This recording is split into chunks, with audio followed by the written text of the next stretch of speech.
పులివెందుల్లో జరిగినటువంటి జెడ్పీటీసీ ఉప ఎన్నికల్లో వైఎస్ఆర్ కాంగ్రెస్ పార్టీ ఘోర ఓటమిని చవిచూసింది. అలాగే తెలుగుదేశం పార్టీ అభ్యర్థి ఘన విజయాన్ని సాధించినటువంటి నేపథ్యంలో జగన్మోహన్ రెడ్డి రాజీనామా అంశం ఇప్పుడు తెర మీదకు వస్తుంది. ఈ నేపథ్యంలోనే జగన్మోహన్ రెడ్డి రాజీనామా అంశం మీద మనం పూర్తి స్థాయిలో విశ్లేషణ చేసుకుందాం. ప్రస్తుతం మనతో పాటు ఉన్నారు ప్రముఖ రాజకీయ విశ్లేషకులు, ప్రముఖ సీనియర్ జర్నలిస్ట్ డివిఎస్ గారు. వారితో మాట్లాడదాం. సార్ నమస్తే. సార్ నమస్తే. జగన్మోహన్ రెడ్డి ఇలాకా అయినటువంటి పులివెందుల్లో జరిగినటువంటి జెడ్పీటీసీ ఉప ఎన్నికల్లో వైఎస్ఆర్సీపీ అభ్యర్థి ఘోర ఓటమిని చవిచూశాడు. అక్కడ తెలుగుదేశం పార్టీ అభ్యర్థి అయినటువంటి లతారెడ్డి గారు భారీగా మెజార్టీతో ఆవిడ గెలుపొందడం జరిగింది. అసలు వైఎస్ఆర్ కాంగ్రెస్ పార్టీ అభ్యర్థికి డిపాజిట్లే దక్కలేదు. ఈ నేపథ్యంలోనే జగన్మోహన్ రెడ్డి రాజీనామా అంశం ఇప్పుడు తెర మీదకు వచ్చింది.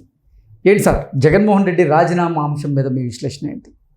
అంటే నైతిక బాధ్యత వహించి రాజీనామా చేయాలి. ఓకే. ఎందుకంటే తన సొంత నియోజకవర్గంలో మరి ఇవాళ 2 జెడ్పీటీసీలు తెలుగుదేశం ఘన విజయం సాధించడం కాదు, అసలు ఘోర ఓటమి. మీరు చెప్పినట్టుగా డిపాజిట్లే పోయిన పరిస్థితుల్లో కనీస నైతిక బాధ్యత వహించి జగన్మోహన్ రెడ్డి ఎమ్మెల్యే సీటుకి రాజీనామా చేస్తాడా? ఓకే. చేస్తే కొద్దో గొప్ప పరువు మిగులుద్ది. అసలు పరువు ఎక్కడుందంట? ఓకే. ఉంటే కదా నిలబెట్టుకునేటందుకు కృషి చేయటం. మరి అటువంటిప్పుడు రాజీనామా ఎందుకు చేస్తాడు? ఇప్పుడు ఒకటి ఏది, ఒకవేళ రాజీనామా చేసి గెలవకపోతే మళ్ళీ కంటెస్ట్ చేస్తాడా? బాయ్కాట్ చేస్తాడా? లేదు, అర్థం కావట్లేదు. జగన్మోహన్ రెడ్డి అసలు ఏం చేస్తాడు? పార్టీ నడుపుతాడా? మూసేస్తాడా? జైలుకి వెళ్తాడా? బయట ఉంటాడా? అసలు అగమ్య గోచరంగా ఉంది. అంటే జగన్మోహన్ రెడ్డికి అర్థం కావట్లేదు అంటారా? పార్టీ ఎలా నడపాలో కదా మరి అర్థం కాకే కదా. ఎక్కడ ఉండాలో ఆయనకే అర్థం కావట్లా. తాడేపల్లిలో ఉండాలా, యలహంకలో ఉండాలా, పులివెందుల్లో ఉండాలా, ఏం అర్థం కాక కాలుగాలిన పిల్లిలాగా తిరుగుతున్నాడు.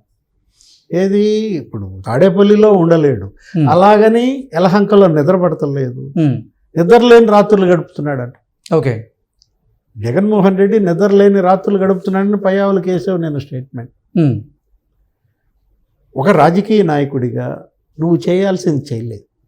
ప్రజలు నిన్ను నమ్మారు, వాళ్ళ తప్పు లేదు. వాళ్ళు నీకు అధికారం ఇస్తే 5 ఏళ్ళు వాళ్ళ నెత్తినికి పిండి కొట్టావు, వాళ్ళ మీదే తప్పుడు కేసులు పెట్టావు. వాళ్ళ భూములు కబ్జా చేశాడని, ఇళ్ళు నెలమట్టం చేశాడని, అసలు రోడ్లు తవ్వేశారు, ప్రాజెక్టులన్నీ కూడా ముంచేశారు, ఒక్క ఇల్లు కట్టలేదు. అసలు చేయాల్సినంత చండాలం చేశాడు. 30 ఏళ్ళు రాష్ట్రాన్ని వెనక్కి నెట్టేశాడు. ఇలాంటి పరిస్థితుల్లో జగన్మోహన్ రెడ్డి మొన్న 11 సీట్లు వచ్చాయి. సరే వచ్చినాయి, ఎంతో కొంత 40% ఓట్లు వేశారు. 11 సీట్లు వస్తే అవి నిలబెట్టుకోవాలి, ఇంకా పైకి ఎగబాకాలి. ఓట్లు ఇంకా పెంచుకోవటం, 11 సీట్లను ఇంకా వచ్చేసారి మరి 151 ఎలా చేసుకోవాలి? ఆ దిశగా నువ్వు పనిచేసావా? ఈ 14 నెలల కాలంలో జగన్మోహన్ రెడ్డి పనితీరు పట్ల ప్రజల్లో సంతృప్తి ఉందా? పెట్టు, ఒక సర్వే పెట్టు. ఓకే. 11% వస్తాయా సార్? ఈ 11 గోవాలేమో కానీ అది తీసి పక్కన పెట్టు. ఇవాళ జగన్మోహన్ రెడ్డి నాన్ సీరియస్నెస్ కాదు, అతన్ని జైలుకి వెళ్తానన్న భయం. మిథున్ రెడ్డి ఎప్పుడైతే అరెస్ట్ అయ్యాడో ఆ దెబ్బ నుంచి అసలు నిద్రపోవటం. చెవిరెడ్డి భాస్కర్ రెడ్డి, మిథున్ రెడ్డి వాళ్ళు శుభ్రంగా జైల్లో నిద్రపోతున్నారు. వాళ్ళకి ఇంకా అంతకన్నా జరిగేదేముంది? ఇంకా అలా అయిపోయింది. డ్యామేజ్ జరగాల్సింది డ్యామేజ్ జరిగింది కాబట్టి నిద్రపోతున్నారు వాళ్ళు. ఓకే. జైల్లో అయినా ఈయనేమో ఇక్కడనే నిద్రపోవటం. ఒక భయం. ఇన్నాళ్ళు జనాన్ని భయపెట్టాడు, ఇప్పుడు జనాన్ని చూసి జగనే భయపడుతున్నాడు. ఓకే. చూసావా స్క్రిప్టు? ఎవరి స్క్రిప్టు? సజ్జలది కాదు, దేవుడి స్క్రిప్ట్ ఇలా ఉంటుంది అనమాట. అంటే దేవుడి స్క్రిప్టు ఇంత కిరాతకంగా ఉంటుందని మనం అనుకోవాలి. అనకూడదు ఆ మాట. దేవుడి సంబంధించి స్క్రిప్ట్ని కిరాతకం అంటావా? కానీ కిరాతకుల పట్ల కిరాతక స్క్రిప్టే ఇస్తాడు దేవుడు అన్నమాట. అది వాళ్ళు మనకు కనపడుతుంది. ఇప్పుడు ఆయన రాజీనామా చేస్తే మిగతా 10 మంది పరిస్థితి ఏంటి? జగన్ రాజీనామా చేస్తే వాళ్ళు కూడా చేయాలి, ఎందుకంటే మరి నాయకుడు కదా. అవును. అంటే మరి అందరూ నీకు మోకుళ్ళు నడుముకి కట్టుకుని బావిలో దూకుతారా? ఇప్పుడు జగన్తో పాటు వాళ్ళు బావిలో దూకడానికి సిద్ధంగా లేరు 10 మంది. ఆల్రెడీ పోనీ ఎవరి దారాళ్ళు చూసుకుంటారా? ఇవాళ అయ్యన్న పాత్రుడు ఆయన ఏదో మరి ప్రెస్ మీట్ పెట్టాడు ఏమో స్పీకర్. ఆయన అసలు జగన్మోహన్ రెడ్డి నువ్వు నీ నోటేమంటే ప్రజాస్వామ్యం రాజ్యాంగం మాటలు ఏంటంటే అసహ్యం వేస్తుంది అన్నాడు. ప్రజాస్వామ్యం అనే మాట జగన్ నోటి వెంట వస్తే అసహ్యం వేస్తుంది అన్నాడంటే అయ్యన్న పాత్రుడికి అసహ్యం కాదు, ప్రజాస్వామ్యానికే అసహ్యం వేసే మాట. ప్రశ్నలు వాళ్ళు ప్రశ్నలు పంపిస్తున్నారంట, ఎవరు 11 మంది ఎమ్మెల్యేలు.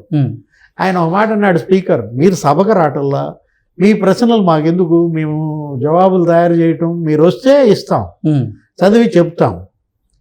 వాళ్ళు గోలంట, ఎవరు అధికార యంత్రాంగం మిగతా పార్టీల వాళ్ళు రానాళ్ళ ప్రశ్నలు పెట్టి మా ప్రశ్నలు ఎందుకు తీసుకోరు. ఆ మెంబర్షిప్ ప్రకారం వాళ్ళకున్న స్ట్రెంగ్స్ ప్రకారం వీళ్ళకి ఎన్ని ప్రశ్నలు వస్తాయి, 2 ప్రశ్నలు వస్తాయి.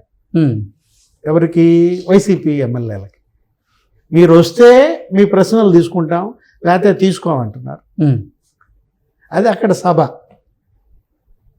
ఈరోజు జగన్మోహన్ రెడ్డి ఆయన నైతికత ఇవాళ ప్రశ్నార్థకం.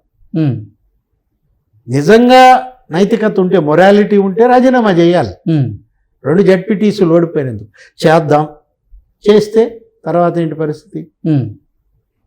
ఇంతకు ముందులాగా లేదు. పులివెందుల్లో మన మాట ఎవరింట్లా, మనం చెప్పిన వాళ్ళకి ఓటేయట్లా.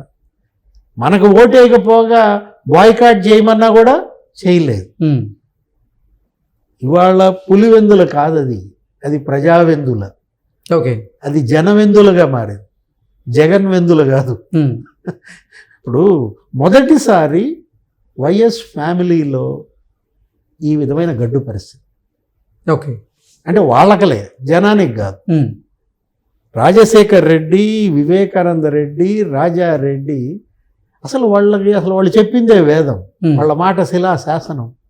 కానీ జగన్ ఒక జోకర్.